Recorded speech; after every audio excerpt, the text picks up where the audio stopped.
Okay दोस्तों, नमस्कार। तो आइए, नवोदय विद्यालय के जो प्रीवियस ईयर पेपर्स हैं उनके क्वेश्चन की सीरीज़ चल रही है। तो आगे क्वेश्चन देखते हैं कि किस तरीके से सॉल्व होंगे और शॉर्टकट मेथड से भी सॉल्व करना है कि कम समय में ये क्वेश्चन सॉल्व हो जाए। ठीक है ना। तो आइए देखते हैं। जैसे फर्स्ट क्वेश्चन आपके सामने दिख रहा है। ये क्वेश्चन क्या है, इसको पढ़िए। बोर्ड पे दिख रहा होगा आप लोगों को भी। √2 and -√2 are two zeros of the polynomial.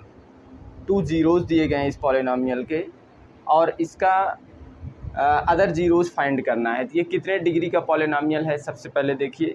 ये 4 डिग्री का पॉलिनॉमियल दिया गया है आपको, तो इसके 4 जीरोज़ होंगे। और 4 जीरोज़ क्या होंगे, इस पे बात करेंगे कि इसके 2 जीरोज़ दिए गए हैं, तो अदर 2 जीरोज़ हमें फाइंड करना है ना। तो देखिए इसको कैसे फाइंड करते हैं और इसका आंसर कितना कम समय में फाइंड हो जाएगा। जैसे आपको दिया गया है polynomial 2 zeros of the polynomial, क्या दिया है देखिए। x⁴ प्लस 2x³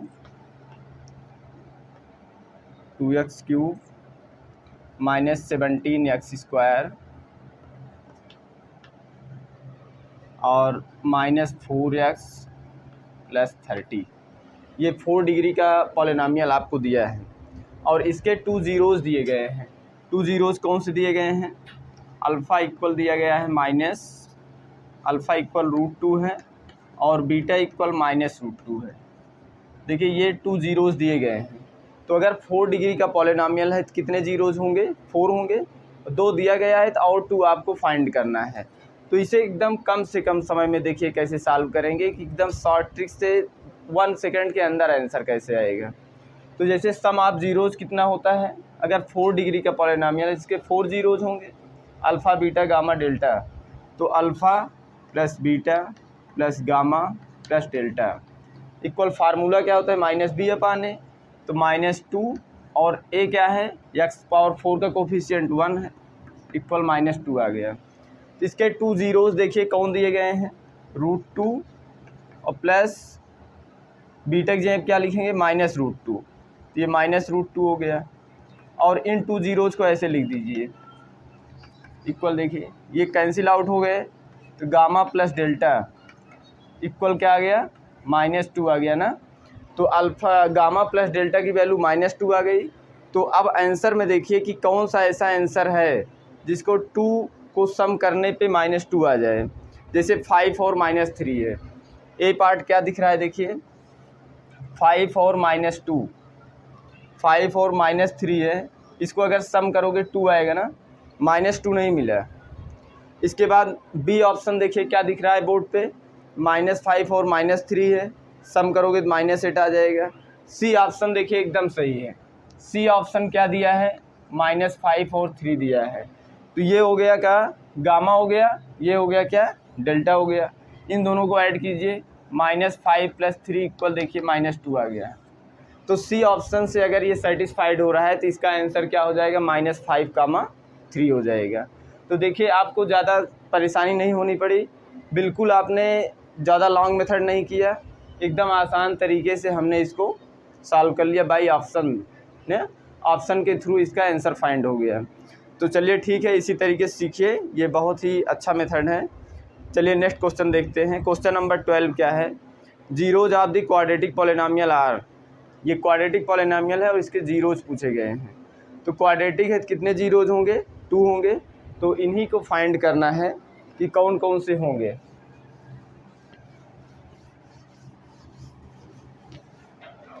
देखिए क्वाड्रेटिक इक्वेशन जो दिया गया है, 2x² प्लस 7x माइनस 15।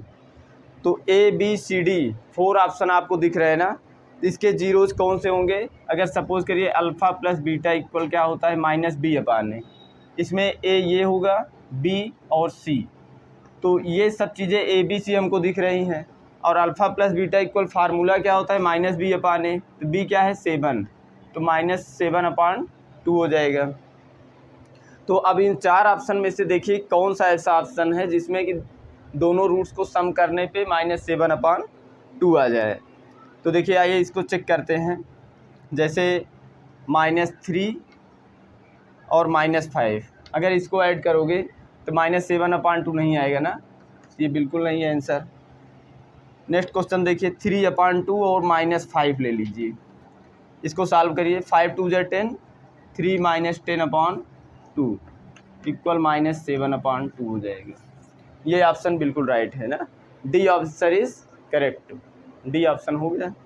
ठीक, तो इस तरीके से ऑप्शन से आंसर आसानी से फाइंड किए जा सकते हैं। इसके बाद 13 नंबर क्वेश्चन देखिए। 13 जीरो से बहुत क्वेश्चन पूछे गए हैं, quadratic polynomial, cubic polynomial, 4 degree polynomial.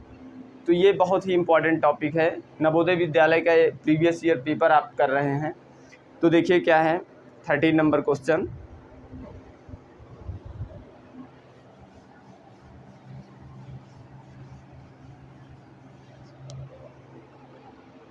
Question number 13, 5x² -7x + 1। ये क्वाड्रेटिक इक्वेशन दिया गया है, क्वाड्रेटिक पॉलिनोमियल दिया गया है आपको, और इसमें क्या फाइंड करना है 1/α + 1/β की वैल्यू। ठीक, तो इसे सॉल्व कर लीजिए।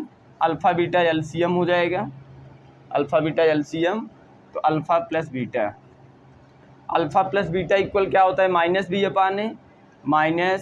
-7/5। देखिए अल्फ़ा प्लस बीटा -b/a, तो b की तो वैल्यू -7 है, इसलिए -7/5, अल्फ़ा इंटू बीटा c/a 1/5। तो ये 5 से 5 कैंसिल आउट, 7 आंसर आ गया। ठीक, तो देखिए कौन सा ऑप्शन सही है इसमें, डी ऑप्शन बिल्कुल राइट है। ठीक है ना, तो बहुत ही कम समय में 10 सेकंड भी नहीं लगते इस क्वेश्चन को करने में, तो इसका आंसर क्या हो गया 7। आइए नेक्स्ट क्वेश्चन देखते हैं।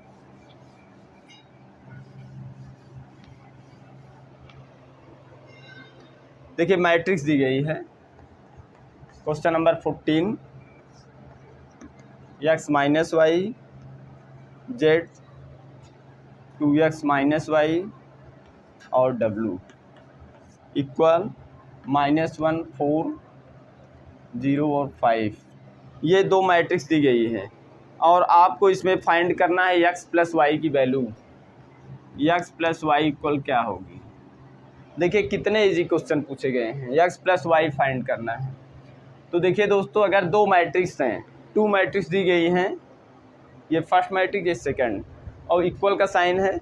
अगर दो मैट्रिक्स इक्वल होंगी तो इनके करस्पॉन्डिंग एलिमेंट्स क्या होंगे, इक्वल होंगे। करस्पॉन्ड एलिमेंट्स क्या होंगे, इक्वल। करस्पॉन्ड मीन्स जैसे ये फर्स्ट एलिमेंट है फर्स्ट के इक्वल, तो x - y इक्वल कितना है -1। और यहाँ देखिए 2x - y इक्वल 0, तो इस इक्वेशन से y की वैल्यू क्या आ जाएगी 2x आ जाएगी। ठीक है ना, अब इस y इक्वल 2x को यहाँ पुट कर दीजिए, 2x x - 2x equal -1 -x equal -1, x की वैल्यू कितनी आ गई 1। ठीक, x की वैल्यू 1 फाइंड हो गई। x की वैल्यू जब आपको 1 मिल गई तो y की वैल्यू यहाँ से मिल जाएगी, y इक्वल 2 × 1, y की वैल्यू 2 हो गई। देखिए x y मिल गया ना। अब हमें क्या फाइंड करना है x + y, तो x + y इक्वल क्या होगा 1 + 2, आंसर इज 3। आंसर क्या आ गया 3। देखिए B option, C option is correct. Okay, तो आइए नेक्स्ट क्वेश्चन देखते हैं। ये भी क्वेश्चन बहुत ही अच्छा है। आपको इन्वर्स फाइंड करना है। इन्वर्स फाइंड करने के लिए हर एग्ज़ाम में 1-2 क्वेश्चन आता है, चाहे वो कॉम्पिटिटिव एग्ज़ाम हो या फिर बोर्ड के स्टूडेंट का एग्ज़ाम हो क्लास 12th के। तो इसे देखिए आपको कितने शॉर्ट ट्रिक से सिखाते हैं। अगर ऑब्जेक्टिव क्वेश्चन आता है तो आप 2-4 सेकंड में इसको कर ले जाएंगे। ठीक है ना, तो देखिए कैसे सिखाएंगे, इसको समझिए अच्छी तरह से।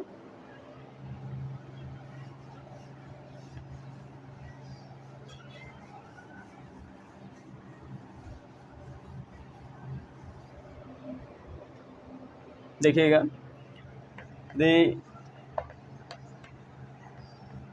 इनवर्स ऑफ 3175 3175 मैट्रिक्स दी गई है और इसका इन्वर्स आपको बताना है, द इन्वर्स ऑफ 3175। तो कैसे फाइंड करेंगे?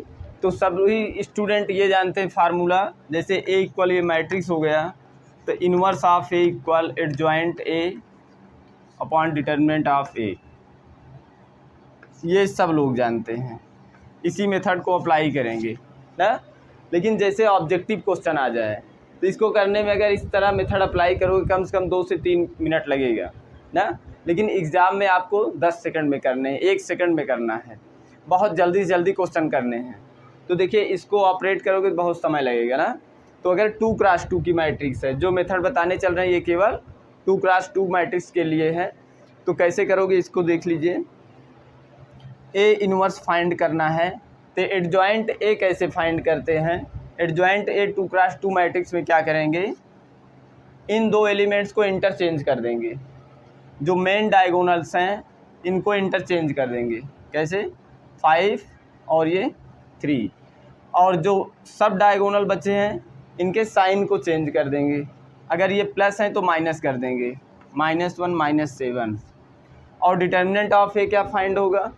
डिटर्मिनेंट ऑफ ए अगर फाइंड करें तो क्या आ जाएगा, 5 3 जा 15 -7 इक्वल 8। तो देखिए आंसर क्या आ गया, आंसर आ गया आपका 1/8 और मैट्रिक्स 5 -1 -7 3। तो देखिए कौन सा आंसर राइट है, answer number C option correct. तो देखिए आपको ज़्यादा से ज़्यादा 10 सेकंड लगे होंगे इस टाइप के क्वेश्चन को करने में। ये देखिए कितना आसान तरीके से। एडजॉइंट कैसे फाइंड करेंगे 2x2 मैट्रिक्स का, इन दोनों एलिमेंट्स को इंटरचेंज कर दीजिए और जो सब डायगोनल है उनके साइन को चेंज कर दीजिए। सपोज़ करिए यहाँ माइनस होता, इसे प्लस ले लेते और ये प्लस रहने देते। यहाँ दोनों प्लस हैं इसलिए दोनों को माइनस कर दिया। तो इस तरीके से inverse of 2x2 matrix find हो गया। तो कौन सा option, C option is right. Okay, तो ठीक है दोस्तों, इस तरीके से अगर आप 10-5 क्वेश्चन भी प्रैक्टिस करते रहेंगे एग्ज़ाम के लिए तो ये भी बहुत ही फ़ायदा होगा आपका। Thank you, have a nice day.